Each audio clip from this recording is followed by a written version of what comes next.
تحياتي لكل زوار واعضاء القناه في كل مكان، يا رب تكونوا بخير وفي احسن حال. دايما السؤال المهم على الساحه الاعلاميه واللي بيهم كل مصري، مصر هتعمل ايه بعد فشل مفاوضات سد النهضه؟ مفاوضات سد النهضه اللي هو مستمر مع الجانب الاثيوبي من 2015 لحد 2021، وللاسف من غير الوصول لنتيجه ايجابيه مع الطرف الاثيوبي. التعنت واضح، التعطيل المفاوضات من فترة للتانية معروفة، والسبب أنا قلته في أكتر من فيديو. أثيوبيا مش شغالة من دماغها، ولكن في أيادي أو في ضغوط عليها من أطراف خارجية. الأطراف أنا قلتها، مش محتاجين إن أنا أطول عليكم في الفيديو وأقولها مرة تانية، لكن هي معروفة بالاسم. كل هدفهم الوحيد إن مفيش اتفاق يتم بين أثيوبيا وبين مصر. متخيلين ان ده النقطة الوحيدة اللي هي ممكن تدمر الشعب المصري، وده مش هيحصل. الشعب المصري قوي وهيقدر يدافع عن حقه بأي شكل من الأشكال. أما بالنسبة للطرف السوداني، كان من قبل الاجتماع قبل الأخير كان اقترح شيء مهم جدا، ولكن رفضته أثيوبيا، وده اللي متعودين عليها في كل اجتماع. لازم تطلع بحجة وتقول لك أنا منسحبة. هو ده الجانب الأثيوبي. كان السودان اقترحت ان المراقبين للخبراء الافارقه اللي هم موجودين في الاجتماعات المستمره بين الاطراف الثلاثه اللي هي السودان ومصر واثيوبيا يتغير من مراقبين لدور الوساطه. وطبعا الشيء ده رفضته اثيوبيا وقالت لا، الخبراء الافارقه هيفضل دورهم زي ما هو مراقبين، ولكن مش مقبول ان هم يكونوا بالوساطه. وده شيء عارفينه ومتاكدين منه. خلال الفتره اللي فاتت، ولو انتم فاكرين، الوساطه اللي كانت داخله بيها الولايات المتحده الامريكيه رفضتها اثيوبيا، وقالت انا مش هقبل وساطه باي شكل من الاشكال، ومهما يكون الوسيط اللي داخل لحل ازمه سد النهضه. يعني اثيوبيا معترض على الوساطه باي شكل، سواء من الولايات المتحده او الاتحاد الاوروبي او حتى من الاتحاد الافريقي. الوساطه عند اثيوبيا عقده، مش قبلها. طب يا ترى بعد المفاوضات اللي بتفشل من وقت للتاني، مصر هيكون ليها رد فعل؟ بالتاكيد. ما هو للصبر نهايه. هنشوف التقرير دلوقتي ونشوف الكلام المهم اللي مكتوب فيه، ولكن في البدايه يا ريت ما تنسوش الاشتراك في القناه وتفعيل زر الجرس عشان يوصلكم كل جديد، وعمل لايك للفيديو. كل ده طبعا فضل وليس امر. ندخل بقى في الموضوع المهم ونعرف ايه حكايه اثيوبيا اللي مش هنوصل معاها لنهايه. خلال الساعات اللي فاتت اعلن سامح شكري وزير الخارجيه المصري، والدكتور محمد عبد العاطي وزير الموارد المائيه والري، اعلنوا عن ايه؟ عن اخفاق مفاوضات سد النهضه. يعني فشل مفاوضات سد النهضه اللي احنا متوقعينه من اي اجتماع بيتم مع الجانب الاثيوبي. لازم في النهايه بيكون في نقطه فشل، وذلك بسبب خلافات. طبعا هم بيوضحوا الاسباب. يا ترى الاجتماع الاخير فشل ليه؟ ايه اسبابه؟ طبعا هو بيكشف دلوقتي عن اسبابه، وفي نفس الوقت هنعرف ايه السبب الجديد اللي طلع بيه اثيوبيا. قال الاسباب اللي عطلت او كانت السبب في فشل مفاوضات سد النهضه خلال الساعات اللي فاتت: خلافات حول كيفيه استئناف المفاوضات، والجوانب الاجرائيه ذات الصله باداره العمليه التفاوضيه، حيث تمسك السودان بضروره تكليف الخبراء المعنيين من قبل مفوضية الاتحاد الافريقي بطرح حلول للقضايا الخلافية وبلورة اتفاق سد النهضة بين الاطراف الثلاثة. والكلام ده اللي انا قلته في البداية. السودان عايزة او اقترحت وقالت ده يعتبر شرط في المفاوضات قبل النهائي، قبل الاخيرة، قبل ما تنسحب منها بمعنى اصح. واثيوبيا وضحت الامر وقالت ان السودان انسحبت لان كانت عايزة تغير دور الخبراء الافارقة من مراقبين لوسطاء. حاليا السودان بتأكد على نفس الكلام اللي قالته قبل كده. دور الخبراء الافارقه يتغير من مراقبين لوسطاء، والشيء ده مش هتقبله اثيوبيا. المهم بطرح حلول للقضايا الخلافيه برواد اتفاق سد النهضه، وهو الطرح اللي تحفظت عليه كل من مصر والسودان، تحفظت عليه مصر واثيوبيا. يعني المقترح السوداني رفضته مصر واثيوبيا. طب هما الاثنين رفضوا ليه؟ رفض الجانب الاثيوبي انا فاهمه، ان اثيوبيا مش عايزه اي وسيط في مفاوضات سد النهضه، لكن يا ترى رفض مصر سببه ايه؟ هنعرفه دلوقتي. طبعا ذلك تاكيدا على ملكيه الدول الثلاثه اللي هي مصر والسودان واثيوبيا للعمليه التفاوضيه وللحفاظ على حقها في صياغه نصوص واحكام اتفاق ملء وتشغيل سد النهضه، خاصه ان خبراء الاتحاد الافريقي ليسوا متخصصين في المجالات الفنيه والهندسيه ذات الصله باداره الموارد المائيه وتشغيل السدود. ده الكلام اللي صرح به اثيوبيا ومصر. قالت المقترح السوداني ان هي عايزه تغير دور الخبراء الافارقه من مراقبين لوسطاء، مش هينفع، لان الخبراء اصلا الافارقه ما يفهموش في حاجه اسمها، يعني مش متخصصين معنى صح في المجالات الفنيه والهندسيه، فازاي هيدخل كوسيط؟ كل اللي هيعمله هيكتب تقرير ويرفعه للاتحاد الافريقي بصفه ان هو داخل وسيط لحل ازمه سد النهضه، لكن هو هيبقى متخصص فاهم في الموارد المائيه؟ لا. فاهم في تشغيل وملء السدود؟ بالتاكيد لا. عشان كده اثيوبيا ومصر رفضت تغيير دور الخبراء الافارقه من مراقبين لوسطاء، وده اللي كان بيلح عليه او مصمم عليه الطرف السوداني. طبعا هنرصد في التقرير اللي هنقوله لحضراتكم دلوقتي بعض النقط المهمه جدا، واللي هيكون هتوضح حاله من فشل مفاوضات سد النهضه. طبعا اول فقره، الكونغو ينهي ازمه سد النهضه. يا ترى ايه دخل الكونغو في الموضوع؟ طبعا اكدت الدكتوره هبه بشبيشي خبيره الشؤون الافريقيه والاثيوبيه ان مفاوضات سد النهضه اصطدمت بحجر مقفول او مسدود جديد، ولكنها لم تفشل بشكل نهائي رغم كل الاستفزازات الاثيوبيه المستمره. وانا هعلق على الكلام اللي هي قالته. هي بتقول ما فشلش بشكل نهائي. ما هو اثيوبيا هتفضل في العناد لحد الاخر، هتفضل في انها تحط عراقيل من وقت للتاني.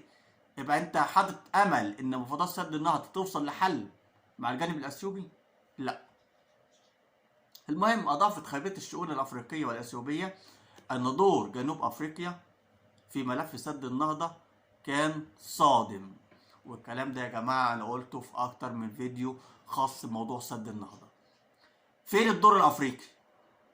او فين الاتحاد الافريقي بمعنى اصح؟ الاتحاد الافريقي اللي ما دخلش في مفاوضات سد النهضه او حل الازمه بين السودان ومصر واثيوبيا من بدايه الازمه من 2015 او بالتحديد من 23 مارس 2015 لحد دلوقتي.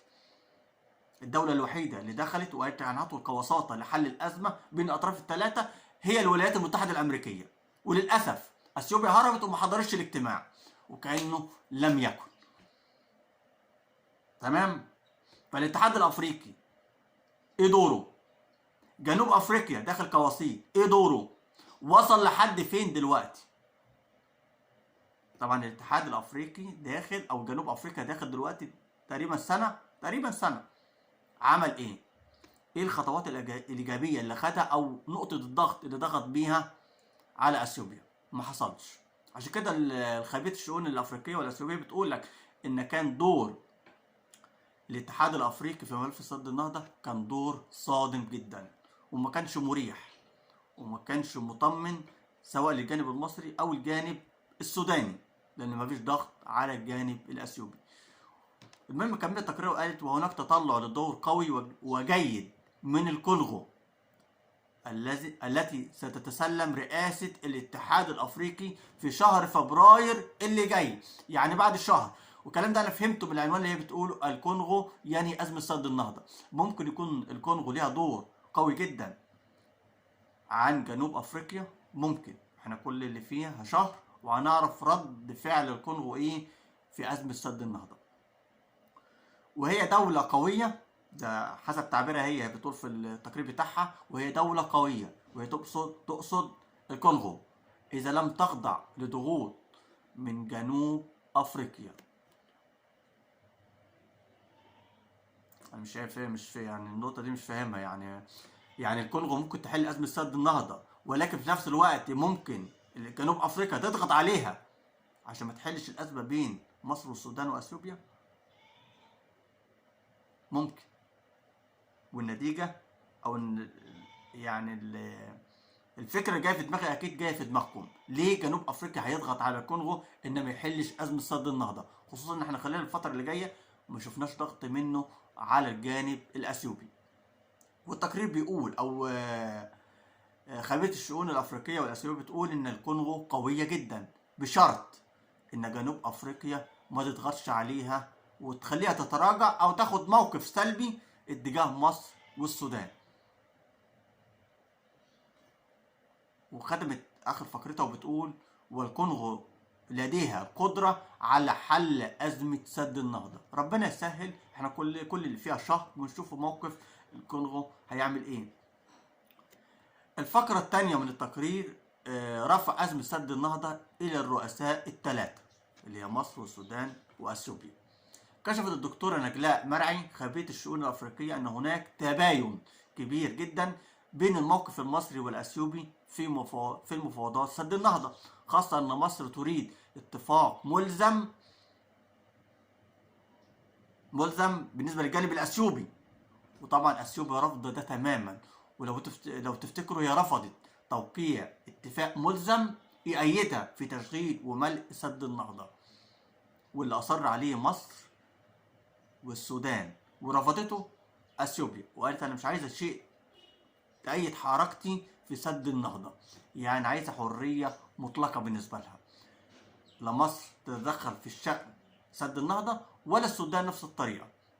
المهم قالت ان الموقف المصري والاثيوبي فوضى سد النهضة، خاصة ان مصر تريد اتفاق ملزم بينما اثيوبيا تريد الوصول الى اتفاق مؤقت حول الملء الاول للسد، او الملء الثاني. ما اثيوبيا كده انتهت من الملء الاول، الملء الثاني على الاقل.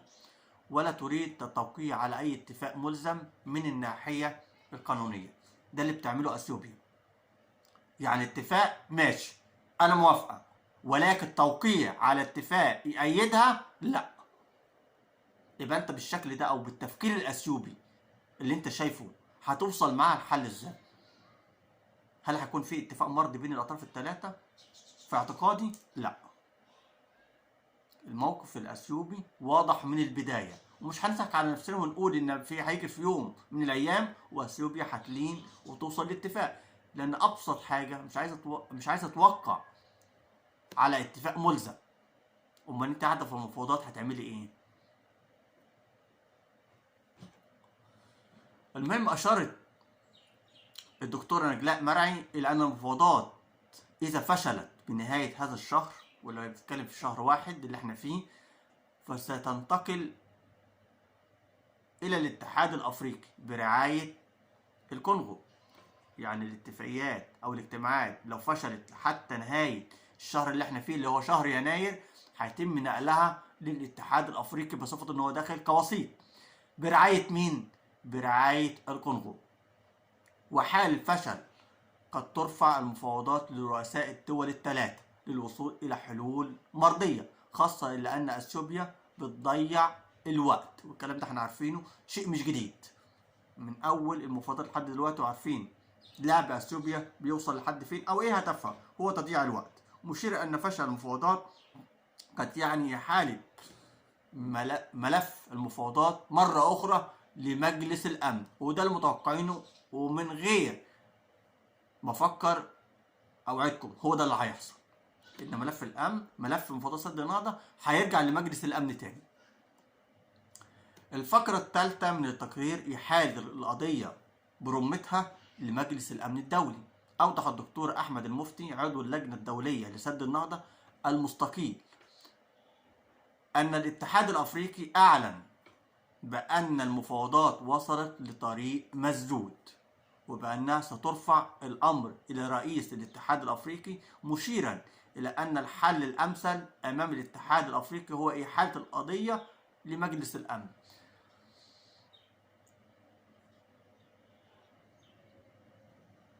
يعني أقول لكم إيه؟ طبعا أنا هسيب التعليق حضراتكم أنتوا. لما الاتحاد الأفريقي يفشل في حل أزمة سد النهضة ويرجع الملف لمجلس الأمن، يبقى فين دور الاتحاد الأفريقي؟ فين تأثيره في المنطقة؟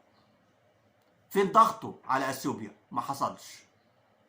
بعد مفاوضات او داخل كوساطه قريب من سنه بيقول لك ان المفاوضات فشلت، وبالتالي ان انا هرجع الملف لمجلس الامن. طب ما هو كان في مجلس الامن في الاول. امال الاتحاد الافريقي دخل على اي اساس لحل الازمه بين الدولتين او بين الدول الثلاثه؟ المهم اضاف في التقرير بتاعه ان اثيوبيا تخترق القانون الدولي. طب ما ده شيء مش جديد وعارفينه. وتعمل على ملء السد النهضة بإرادة منفردة، وبرضه ده شيء مش جديد. ما احنا عارفين المفاجأة اللي عملتها في شهر 7. عملت شغالة في المفاوضات في شهر 4 و5 و6، وكانت في شهر 7 وطلعت فيديو قالت لك أنا انتهيت من المرحلة الأولى لملء سد النهضة. يبقى أنت متوقع إيه من أثيوبيا؟ في نفس التقرير لفت انتباه القراء اللي هم بيشوفوا التقرير طبعا، وقال لهم ان السودان لاول مره بدأ يحتج على مفاوضات سد النهضه بشكل شديد اللهجه بعدما كان يتغنى بفوائد سد النهضه. والنقطه دي انا هعلق عليها لان هي نقطه مهمه جدا.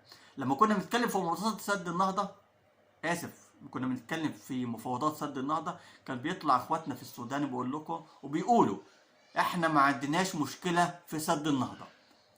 سد النهضه هيضر مصر مش هيضر السودان. ليه؟ ما احنا قلنا معروف ان اول ضرر هيعود على السودان مش على مصر. والسودان في نفس المركب، يعني مصر هتغرق السودان هتغرق معاها ويمكن اكتر. دلوقتي بيقول لك السودان لاول مره بتحتج على مفاوضات سد النهضه وبتتكلم بلهجه شديده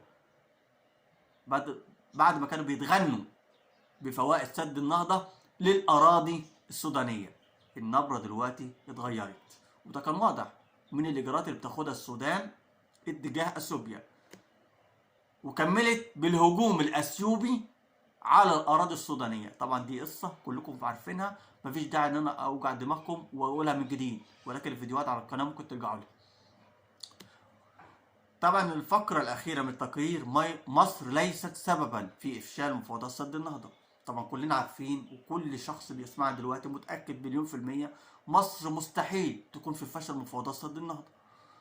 بالعكس، مصر عايزه توصل لحل نهائي مع اثيوبيا على مدار ال5 سنين اللي فاتوا، فازاي هتكون سبب في افشال المفاوضات؟